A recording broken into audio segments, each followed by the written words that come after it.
नमस्कार मित्रांनो, तर मी तुमच्या सर्वांना काय ब्लॉगर आहे. माझं झालं ते बघा दिवसाची सुरुवात चाललो धनोला घेऊन गोडाऊनला मटेरियल भरलं होतं बघा मित्रांनो. साईडचं एक नंबरमध्ये साईडवर चाललो होता आपण सनकत पोचलो बघा. साईडवर मित्रांनो गाडी बिडी करता बघा खाली आणि पॅनल राहिली होती. मग काय एमआयडीसीला जायचं होतं. मग काय सनकत आलो बघा मित्रांनो, एमआयडीसीला पॅनल बिनल घेतो आणि डबल आणून जायचं होतं आपल्याला साईडवर. मग काय साईडवर आलो पॅनल पोच करतो आणि आपल्याला जायचं होतं आता लातूरला मटेरियल घेऊन.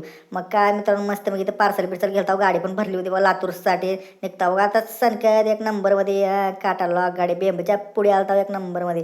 मग काय जरा काम होतं मित्रांनो दोस्ताचं, जरा इथं प्राप्ती हॉटेलमध्ये जरा थांबला होता. एक नंबरमध्ये काम होतं जरा. मग काय धन्नोचं केलं बघ जरा पोट पूजा एक नंबरमध्ये. कसा आहे नाद करते काय विषय. पोचलो मित्रांनो आपल्या कालच्या साईडवर जरा इथं मटेरियल द्यायचं होतं. मटेरियल कमी पडलं होतं. शेट लोकांची साईड होती आपल्या एक नंबरमध्ये. मग काय साहेबासोबत गेलो जरा साईड विजिटसाठी एक नंबरमध्ये. कसा आहे दणका आपली साईड लय हाईट 10 फूट हाईट. मग काय जेवण बिवण केलं बघ मित्रांनो साहेबाच्या आशीर्वादानं एक नंबरमध्ये आईस्क्रीम खाल्ला आणि आलतो बघा साईडवर डबल पॅनल चालवायचं काम होतं मित्रांनो एक नंबरमध्ये. पोरं करायला ते काम आपल्याला यायला उशीर झाला मित्रांनो. मग काय निघता आता जरा हळूहळू सनकत. कसा आहे दणका नाद करते काय विषय. मग काय मित्राला सोडतो बघा मित्रांनो, आपण पण जायचं होतं आपल्याला घरी. लय उशीर झाला. भेटूया मित्रांनो नेक्स्ट ब्लॉगला.